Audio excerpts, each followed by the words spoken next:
In today's video, I'm going to show you how to only show values that are greater than a specific amount that you want to use.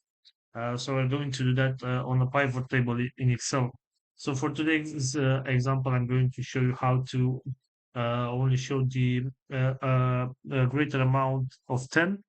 So what we are going to do right now in order to do this, right here on the row labels, and what I'm going to do is select this little arrow right here, and I'm going to select value filters, and then select greater than. So right here, the first column, as you can see, we have the fields that we can apply this filter to. So in my case, I'm going to select the sum of amounts sold, and right here we'll have to select it greater than, and right here you'll have to type in the value, which is in our case is 10. You can use whatever value that you want or that you need, and then hit OK. So right here, the sum of amounts sold, you'll only see the amounts greater than 10.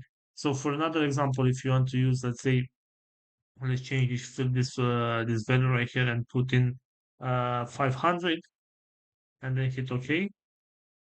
As you can see right here, we are only able to see right now the values that are greater than 500.